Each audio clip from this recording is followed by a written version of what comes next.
Hi,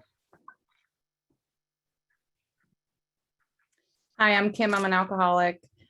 Through God's grace, AA, and sponsorship, I've been sober since December 16th of 1998, and for that, I'm truly grateful. I first off want to thank Stephen for asking me to speak and the group for having me. It's always an honor to speak in Alcoholics Anonymous. Anytime, any place, anywhere, even in Zoom, it doesn't matter. I'm very honored to be here, so thanks for that. I grew up in Cincinnati, Ohio. I still live in the area. And I always want to start it like a bad joke, but anyway, grew up in Cincinnati, nothing too exciting. And mom and dad got divorced when I was 3. I don't know. I always thought I was different and always had a lot of fear. And my best friend lived across the street, and her brother and my brother were about 5 years older than us. And they lived he lived across the street. They used to party together and drink. And one night, I don't know how old I was, but they were partying and we were going to tell on them. And the only way that we wouldn't tell on them is if they gave us beer. So they gave us Hugh Delight.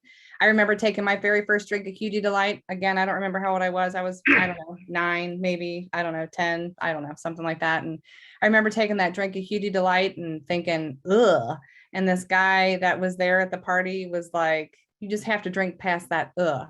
And I thought, I don't really know what that means, but I remember drinking that Hugh Delight, and I got a warm feeling in my belly, and I felt taller. I felt smarter. My boobs felt bigger. I felt prettier. I felt like I had arrived. I didn't know that's what I was feeling. I just knew that I was having a good time. And I had 2 Hugh Delights that night, and that was enough for me. And by the end of the night, I mean, I did some really stupid stuff right off the get-go. Talk about unmanageability. But what I remember is I couldn't wait to do it again. When I was walking home that night, I was kind of always afraid to go home. But when I was walking home that night, I wasn't afraid. I had this secret, and I sought out drinking every opportunity from that day on, as often as I could, as much as I could. And, things didn't really change for me very much.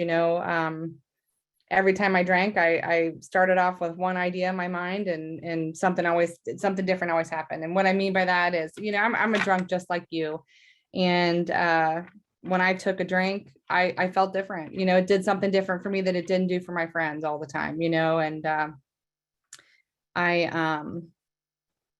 I sought it. I thought about it. It's like all I wanted to do was to have a good time. And my thoughts were consumed with what can I do, so that we can drink this weekend. Or my whole life was built around, partying and having a good time. And, my friends, they were kind of like that too. So I don't know, my home life was kind of crazy. And, I would have told you back in the day, that's why I drank. Honestly, I drank if it was rainy, if it was sunny, if it was sad, if it was happy, it didn't matter. Springtime was the best time to drink, especially when I was old enough to drive. I like to drive. We have a 275 loop here in the Cincinnati tri-state area, and I like to drink and drive. And I'm not proud of that. I did. It was like my freest moment. I felt like I'd had a 40 in a brown paper bag. I saw my grandpa do that, and I thought that was cool. I don't know. But that's what I did. And I would drink and drive the 275 loop and turn up the music as loud as I could and roll the windows down as far as I could and let that wind fly in my hair and the music in my ears. And I was happy, I was where I thought I needed to be. Fast forward a little bit, that little girl that was walking across the street, not having pit in her stomach, that fear in her belly anymore, was trying to, I don't know, run crazy, I guess. And I ran away from home. My parents locked I came home one night and they changed the locks on the doors and put sticks in the windows, and I ran away. And they took me to court for being unruly, and I took them to court for my dad being so mean. And I won. I got emancipated at the age of 16 in the state of Ohio. I moved in with a friend for a while and got an apartment. And the girl upstairs was old enough to drink, and I had a telephone. So we made a fast friendship, and she would buy me the beer and I'd let her use my phone. And she got really sick of that pretty quick because I really like to drink. And, I'm a young kid on my own in my own apartment, and I like to drink a lot. And she said, we're going to go get you a license. So we went to the nearest license bureau, and we walked in that license bureau, and we looked a lot alike. She was a little bit taller than me, only about 2 inches taller than me, but we both had blonde hair and brown eyes. And I was just writing the information down as I'm asking her, what's your social security number, and she's telling me and I'm writing it down. And then, they would send your license to the state and they'd send it back to you in the mail. They don't do it that way anymore, but they did it then. And what happened is she went back down to the license bureau 2 weeks later and just basically said she never got it. So I had a real ID with my information or with her information and my picture. And she went back down there and got her license reinstated, said she never got it. And I basically had a license to drink. And I loved that. We would go out and we would go drinking, and we would make up our names and who we were and where we were from. And basically we went in to drink as much as we could drink, as often as we could drink, without paying for our own drinks. And that's just the truth of the story. We would stay and drink as much as we could with people that were buying the beer and the alcohol. And then we would skate out the back door and go to another place and do it all over again. And, after I drank a certain amount, I was the drunk over in the corner, crying in my beer, saying, if you had a life like I had, you'd drink too. If you had a life like I had, you'd drink too. And it wasn't long before we were out drinking one particular day. Well, there's two different things, and then I'll get on to some sobriety, but we were out drinking, and we went to a rock quarry, and no girls would jump off the cliff because they had some brains about them. And I was drinking, so they wanted me to jump off the cliff, and I really wanted you to like me. So I thought it sounded like it'd be an okay idea. And I had the liquid courage going. And so we're walking up this cliff, to get to the top of this cliff to jump off into water, which was really, really high. And I'm just drinking and walking and drinking and walking. And this guy, Brian, was with me, and he was in front of me. And he said, when I get to the top and I jump, just wait till I hit the water and I come up. And he said, then you can go ahead and jump. And I'm afraid of heights. Like, I'm afraid of falling. This whole thing is totally something that sober, I wouldn't do. And here I am at the top, and all I remember is down in my beer and throwing it down. And I don't know where he is. In my mind, I thought, I'm going to do this perfect pencil. And, people are going to be like holding up signs like 10, 9.6, she did great. And what happened is I'm in the middle of the air thinking this probably wasn't a good idea. Like, what am I doing? And I'm not a perfect pencil. I'm flailing. My arms are flailing. My legs are flailing. And I hit that water with a lot of force. And I went down really far. And as I came up, a whole bunch of blood came up with me, and I got hurt really bad. And then all of a sudden, nobody wanted to put me in their car. It wasn't fun. I didn't get any tens. It was more like, who's going to take her home? Well, I'm not putting her in my car. Well, I'm not putting her in my car. And I had to go to the hospital because I was hurt. And from that experience, people were calling me Clifford and Stitch. And I thought, oh, that's cool, and the only other nickname I got in high school was Alky. And I thought that was pretty cool. I thought that meant I could drink. But I got called that because I used to stat soccer, and before I'd go to those soccer games, I would have like 4 tall boys and drink those down. And this guy that was playing soccer, and he said, you're nothing but an alcoholic. And I thought, thank you. I thought that just meant he thought I could drink.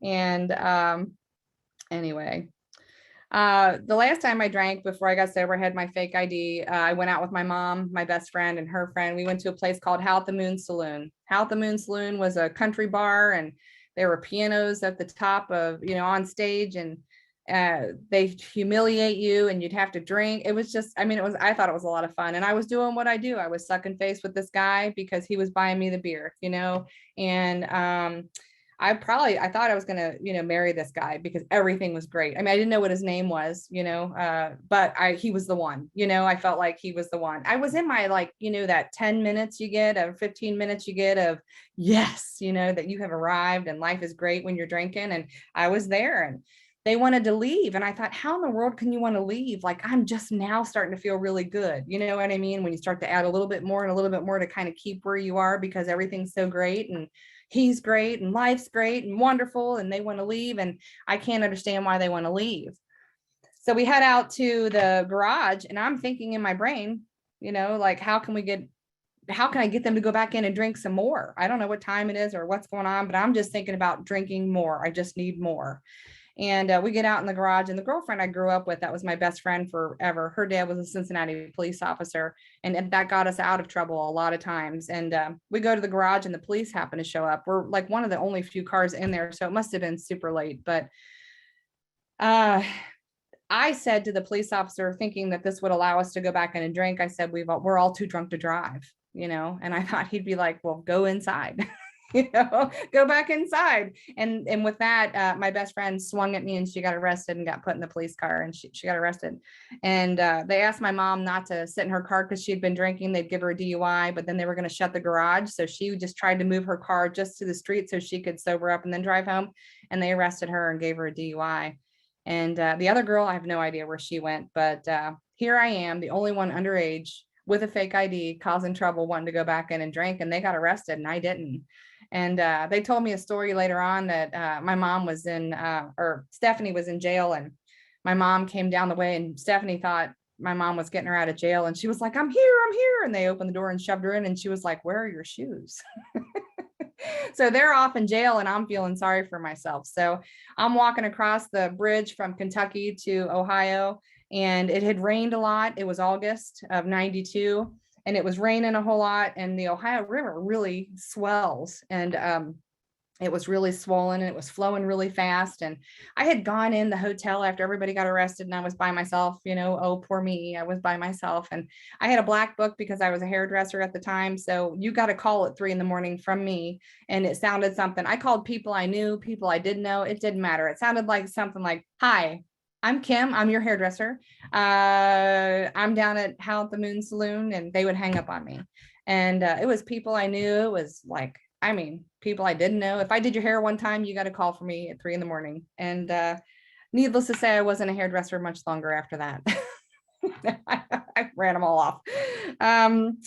Anyway, nobody would come and get me. So here I am feeling alone and on this bridge. And I thought, you know what, I'll show them. And I did, I pictured myself in a coffin, like I'll jump off this bridge and I'll die, and they'll be sorry they didn't come and get me. And I'll show them, and I'm very visual, and I'm laying in the coffin and they're touching my shoulder saying, oh, we should have went and picked her up, and poor Kim. And then my next thought was, you know what, you'll jump and you'll probably break your leg or your back, and you'll float, for a couple of days, maybe a couple of weeks, maybe a month or two, I don't know, and end up 2 states or 3 states down. They'll find you barely hanging on to life and save you.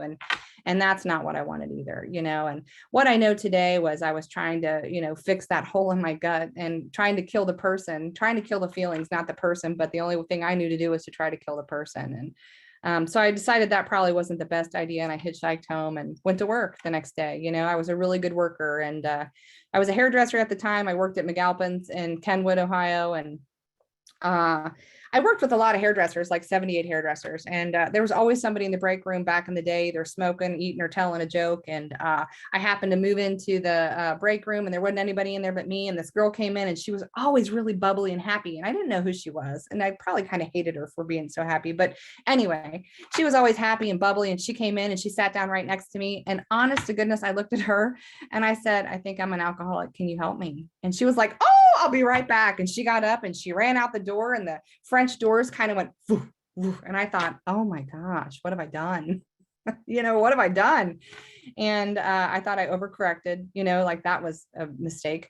And she came back in, and I brought the book up. I don't know where I said it. Anyway, she brought me the blue book in, and I think it had my name in the front of it, and like she had been waiting. And I have to be honest with you, still to this day, I'm still the last to know, and she said, this is so great. I'm so excited. And I just kept thinking, what have I done? And she said, we're going to go to a meeting at 405 Oak Street, which is a coffee house here close in Cincinnati.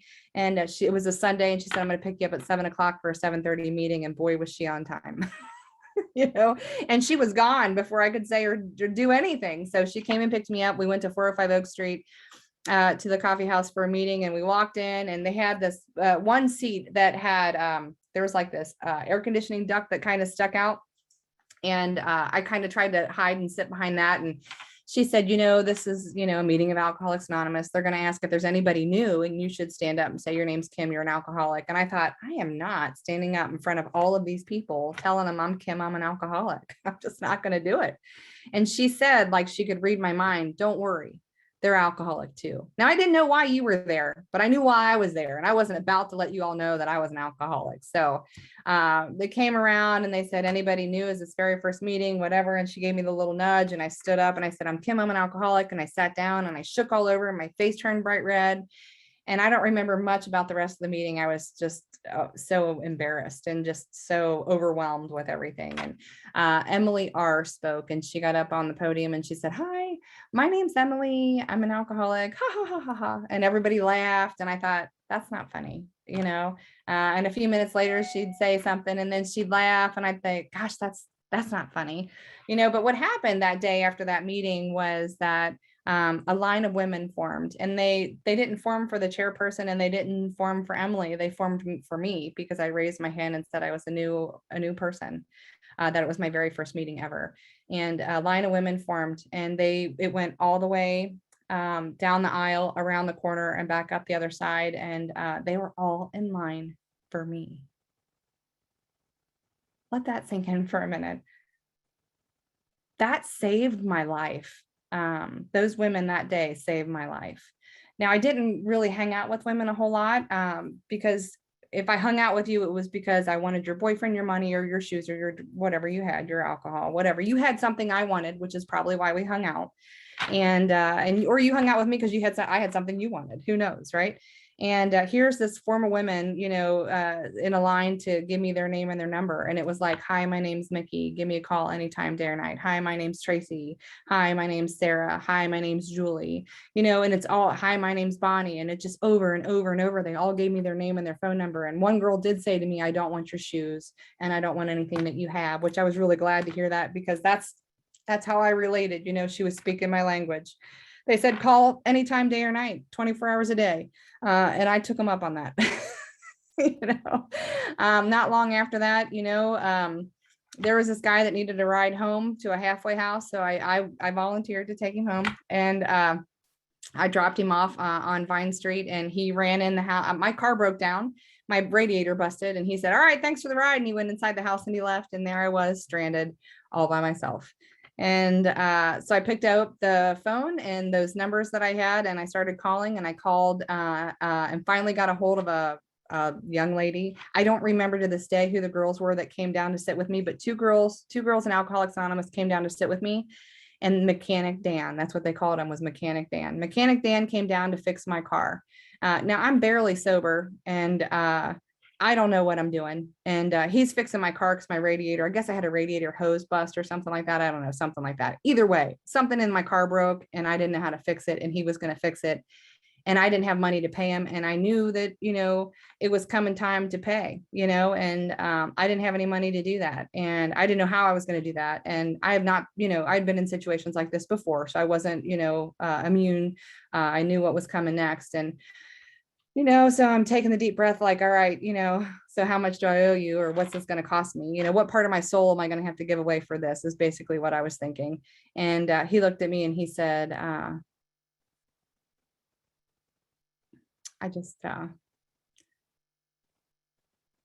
he said, when you have an opportunity to pay it forward, I want you to pay it forward. Now, that may not sound like anything to you, but I'm a girl that couldn't even get a ride off of a bridge.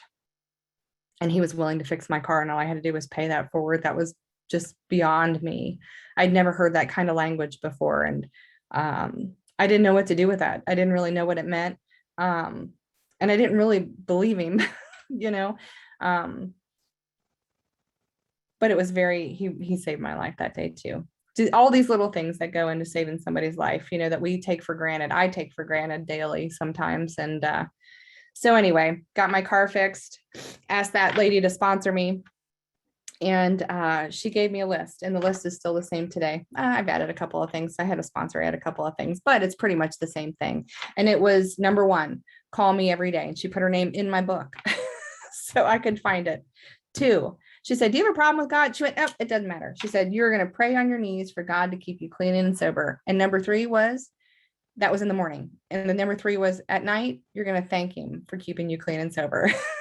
And that was my higher power at the time. So, and that's what she gave for me. So number 5 was, go to meetings every day. 6 was work the steps in order. Number 7 was read this big book and highlight anything that stands out to you. Say yes to AA requests. When anybody asks you to do something for AA, you say yes. So all those things that, she put in my book today, read the first 164 pages. So I'm on my way.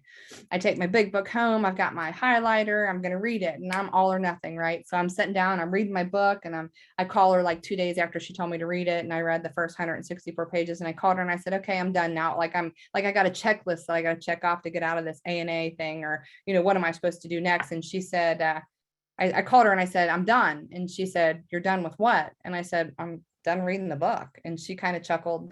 Okay. She said, get another color and read it again. And I thought, well, that's stupid. And so I thought, well, whatever. And I got another color and I highlighted it and called her back in a couple of days. And I said, okay, I'm done. And she's like, done with what? And I said, I'm done reading those pages again. And she kind of chuckled, and she must have thought, man, I got the stupid one, and I thought, man, I got the stupid one. But what she was teaching me, and I had no idea, is that she was teaching me that the Big Book of Alcoholics Anonymous is a textbook, and it's meant to be read over and over and over and over. And I'm grateful for that today. I had no idea. Still to this day, being sober a few 24 hours, I still find stuff in those pages that just blow my mind on a daily basis. Blow my mind on it. If you haven't read it lately, read it. It will blow your mind. It applies to me. It gives me these life secrets that I'm like, now I know what they're talking. And sometimes I'm like, was that in there before?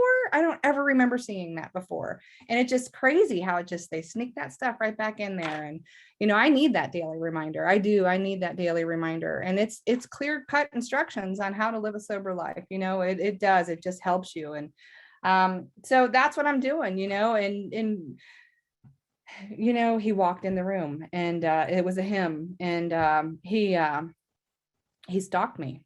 And honestly, they call that stalking today. I didn't know that then. And then I thought he meant he really liked me a lot, because he followed me around a whole lot.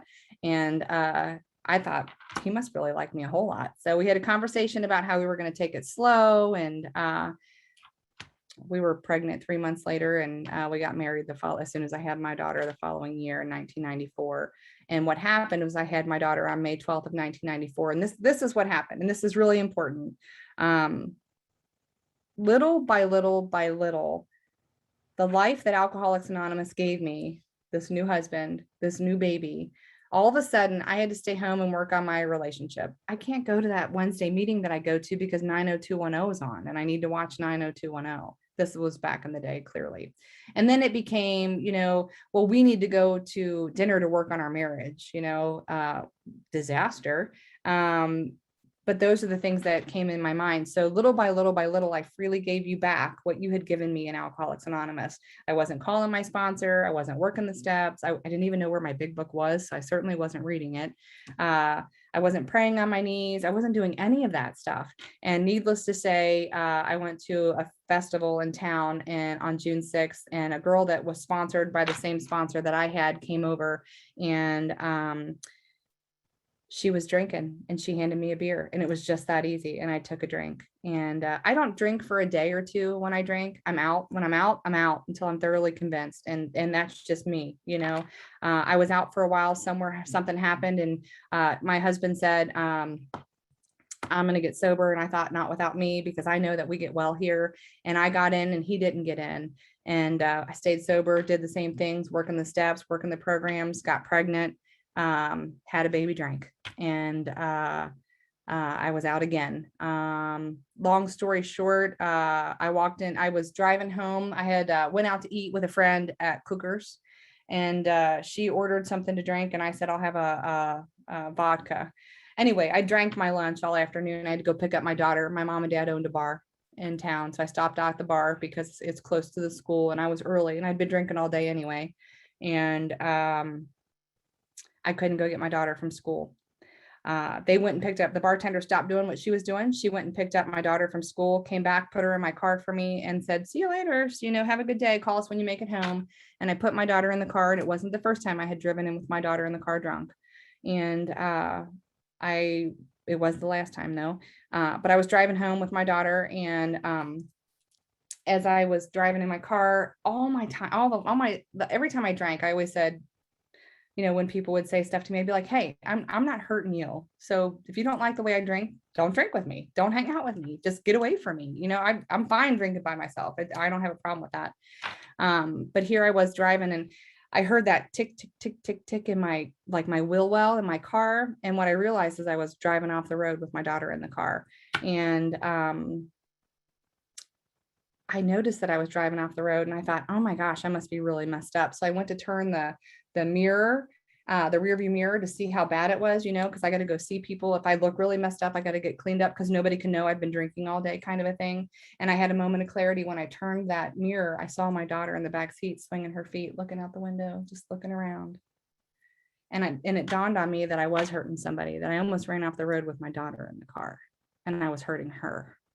And when I got home, my husband was going to an Alcoholics Anonymous meeting, and he said, do you want to go? And I said yes, and shook my head no, but I went off to Alcoholics Anonymous. It's really, really, really hard to go into a meeting of Alcoholics Anonymous when you've tried it 2 times your way and it just didn't work out. It's very hard to walk in the doors and say, my way didn't work. And I walked into Oak Street, and Chuck H was sitting in the front seat.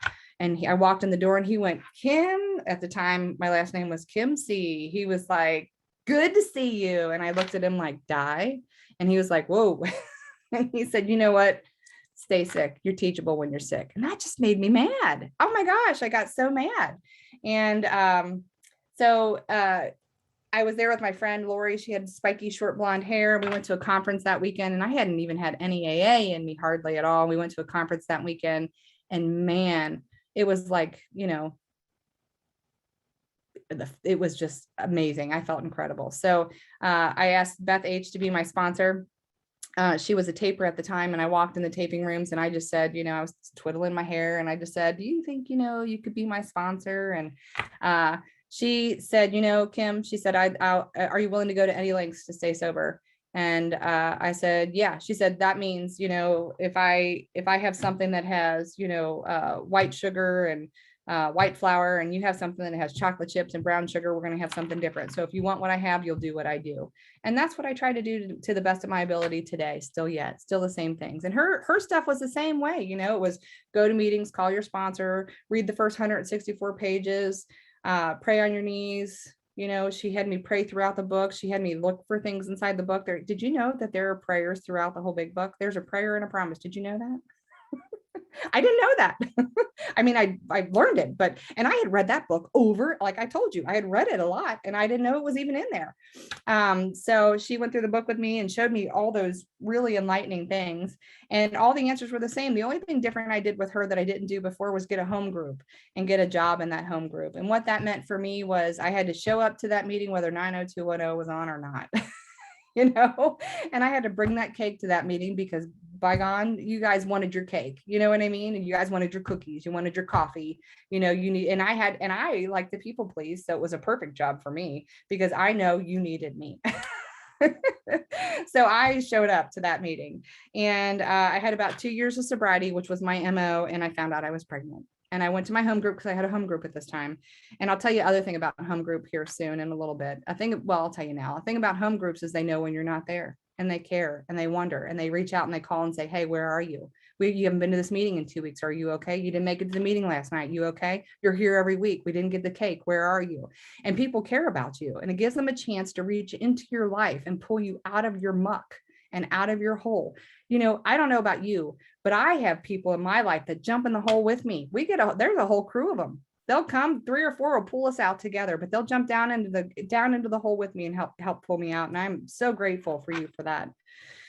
So I go to my meeting and my sponsor's there, and I told her, I said, I had 2 years sobriety, had a baby, drank, had 2 years sobriety, had a baby, drank. I said, I've got 2 years of sobriety and I'm pregnant. And I cried. And she said, good, because you're the 10-minute speaker. And I thought that has nothing to do with what I'm talking about.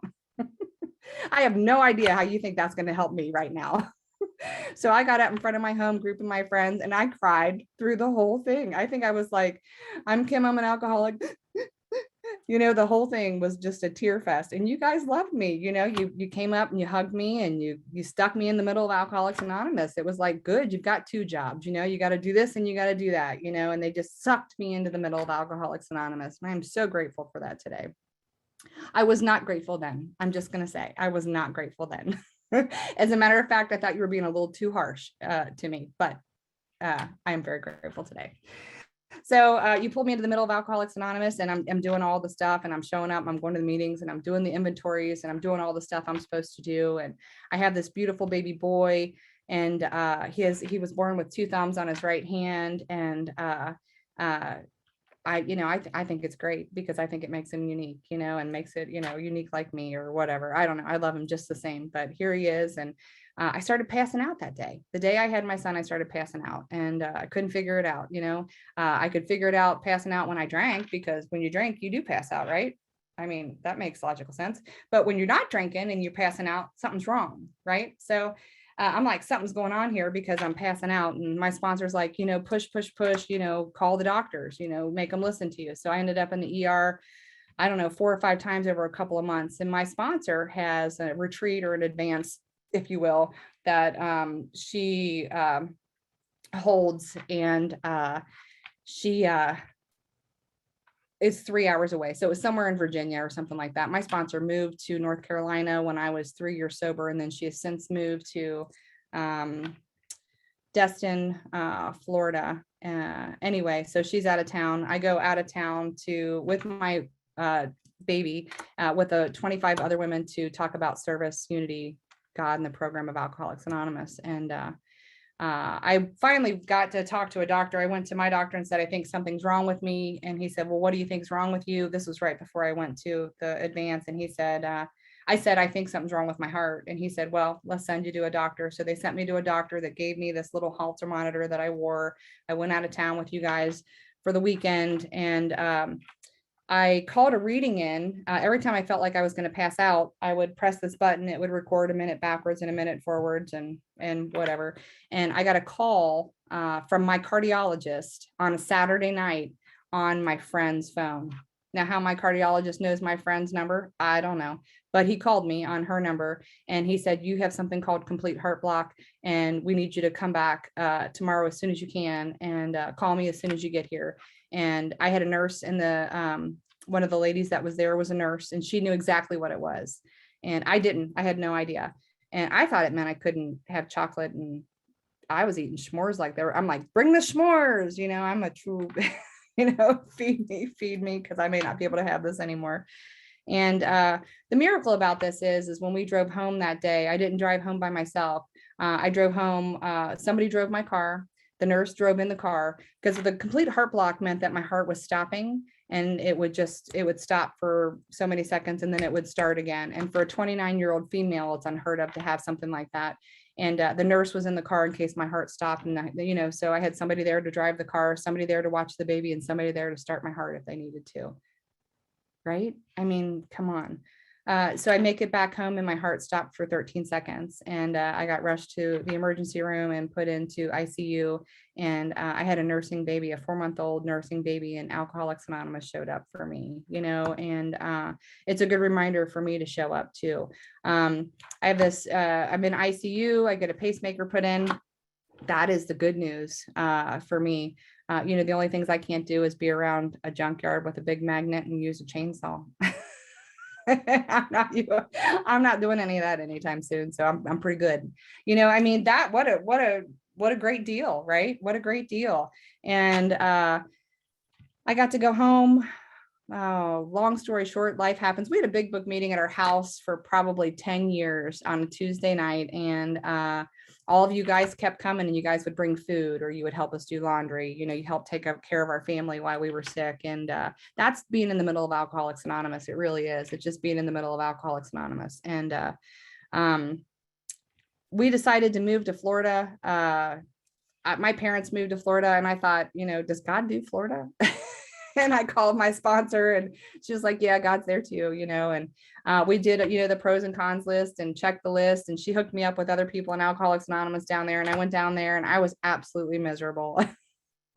And it wasn't you, and it wasn't the meetings. It was me. I was absolutely couldn't, I would, could, I felt like God had said to me, Kim, you think you have God in your life. How much God do you really have? And, I had worked the steps over and over and over and over. And when I got to Florida, it seemed that there were a lot of meditation meetings down there. And up to that point, I had figured if you closed your eyes and squeezed really tight and you prayed extra hard, like, God, I really mean it, that meant meditation.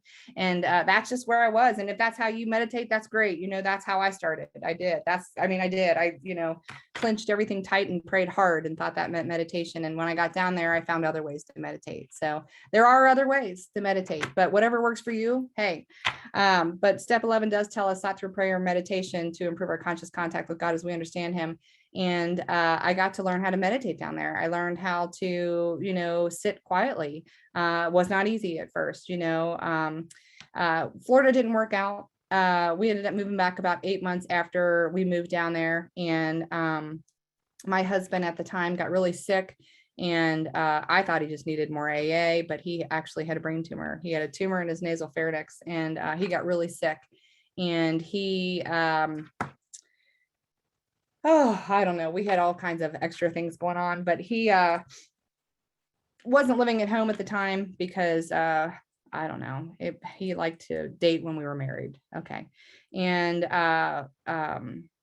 so he came home one afternoon to pick up the kids. It was his turn to have the kids. And he said, I don't know what's wrong with me, but his face went numb. Anyway, we took him to the hospital. They found out that he had a stage 4 cancer in his nasal pharynx. And I moved him back home, and I took care of him. I wanted to take care of him, and he got better. He got better, and our household just got sick, and it just got worse. It just did.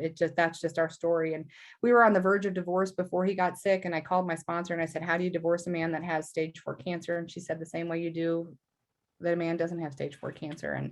And so we went ahead and went through divorce, and it was really hard. And we had been, we always had our own programs in Alcoholics Anonymous, but when we split in AA, some people did pick sides. And I have to tell you, I don't pick sides today. I just don't, because this is a last resort for a lot of us. And if we take this away from somebody because we're picking sides between a husband and a wife or whatever, what I want to say is that if the hand of AA reaches out, I'm there. I don't care who you are. I'm there. That's, you guys have given me my life back, and my hand will be there for you.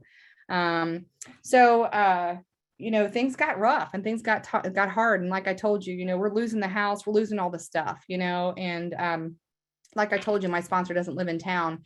I was on a 12-step as a service. I did what we call night owl here in the city and Cincinnati, and I did night owl. And 2 years prior to this date of what I'm about to tell you, I had 12-stepped a girl on the phone. She had been drinking all day. She couldn't stop drinking.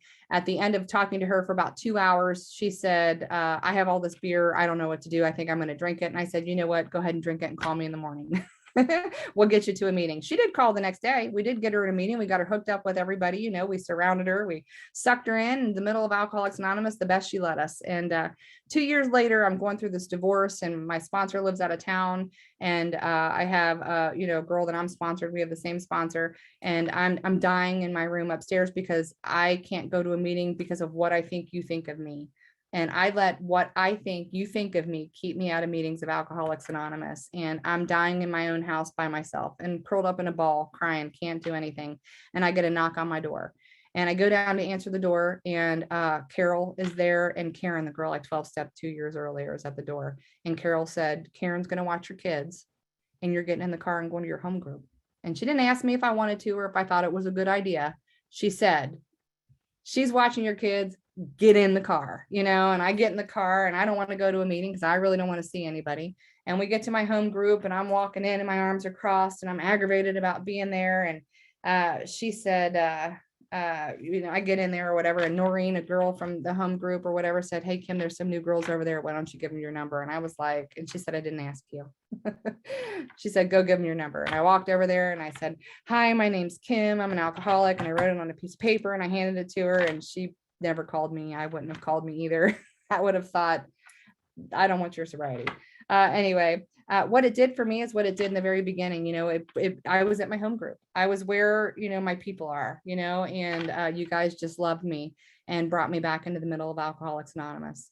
Over my years, I became that mom that when I got sober, that my daughter would want another glass of milk or another water, one more bedtime story. And I had spanked my daughter a couple of times, a couple of nights in a row. And I just felt like a horrible mom. And I'd go downstairs and I would cry and I'd be like, why am I being this kind of mom? And I called my sponsor and I was like, I don't know what to do about this. And I spanked her. I didn't spank her out of teacher or any kind of lesson or anything like that. I spanked her out of anger. And she said, Kim, she said, if you don't want to be the mom that you are, change it, take a parenting class. Well, that's a novel idea. That's why I have a sponsor, because I'd never dawned on me to do something like that. So I did. I took a parenting class, and this lady, the class to take was like really expensive and I couldn't afford it. And the lady that wrote the book called me and she said, I'm going to be teaching the course to people that we need instructors in your area. If you're interested in doing that and you pick me up and split the room with me, I'll give it to you. And it was like, she gave it to me for like hardly anything. And I thought, are you kidding me? Absolutely. So I went to the airport and picked her up like we do. I stuck my hand out, had some flowers for her, put her in the front seat, and we drove up, a couple hours into Ohio. And this guy cut me off, and I thought, jerk, I think I probably said it too. I may have said more than that, but, and she said, oh, I bet he has a sick kid at home. And I thought, that never dawned on me ever, and that's somebody that's not alcoholic. And I guess that's how they think. I thought he did that to me on purpose, but she helped introduce to me thinking beyond my wildest imagination. I did take that parenting class from her. I had amends that I couldn't make because it would have affected other people's lives more than mine. And I offered free parenting classes to people in Alcoholics Anonymous as a way to make amends. And I did that for a couple of years. And I have to tell you, probably 8 out of 10 were men every single time that just wanted to learn how to be a better dad. Isn't that something? And by reinforcing those parenting classes, I got to learn how to be a better parent because you let me teach to you. Thank you for that. So I'm teaching these parenting classes. I got a bachelor required job without a bachelor's degree just because I had this parenting certification that really turned my life around. And all because I just did what my sponsor told me to do. It got me a job. It got me my family back. It got me a relationship with my family. It let me help you so that I could be a better parent. Imagine that. The gifts of Alcoholics Anonymous. Anyway. So I'm moving along, did these parenting classes. We ended up getting divorced. I ended up moving. I was a single parent for a long time and doing a lot of Alcoholics Anonymous, being able to participate in meetings and have a home group and sponsor women. I sponsor a lot of women. I'm sponsored, I talk to my sponsor regularly. I have a home group that I go to, and I get to show up to meetings like this. When I came into Alcoholics Anonymous in the very beginning, I just wanted to be able to drink successfully. Honestly, I wanted to go to Florida with my girlfriend. We actually took a trip and we were going to move to Florida on we were drinking one night and decided to move. So we packed up the cat and everything, decided to take off to Florida. And we were going to move down there and change our lives. We were going to marry brothers and live on the beach and sell waffle fries. That was my idea of what I wanted to do. I really did. I thought I just want to drink and, have grill outs and have our children run around while we drink and party. That's kind of what I saw my life as. I never in my wildest dreams saw where I am today and where I am today. So I went back to school a couple years ago. I got my bachelor's degree in nursing. I'm a nurse. I'm also an artist.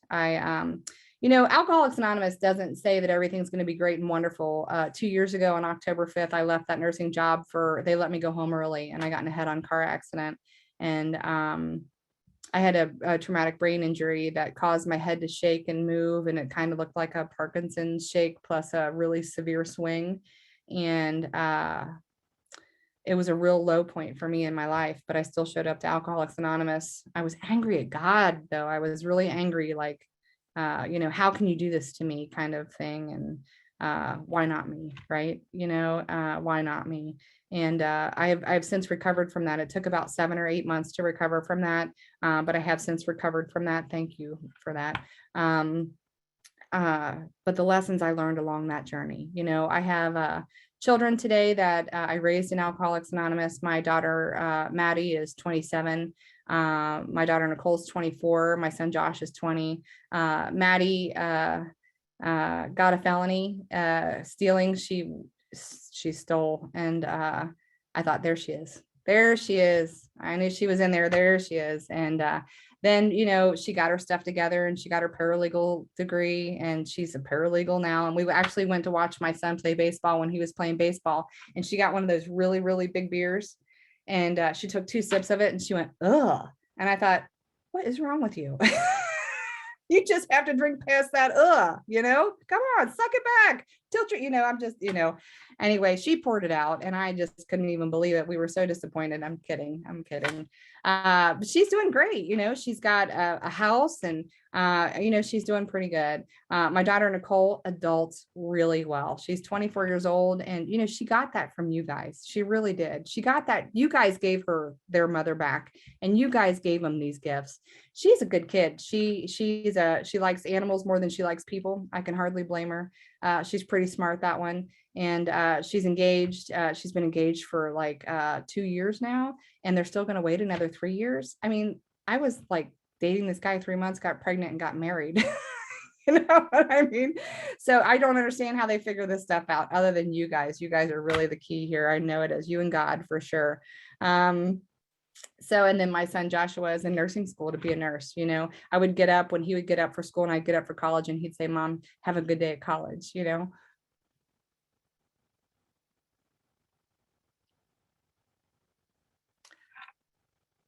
The gifts that our kids get to see.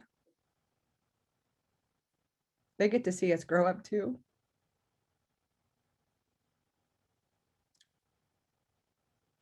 Our drinking affects everybody that we come in contact with. And I'm grateful that my children got to see me be teachable, be sober. You guys have taught me how to do laundry. That's the truth. You guys have taught me how to be a good wife, a good ex-wife, a good mom, a good friend, a good AA member, trustworthy. And I owe all of that to you. And I just want to say thanks. That's all I have.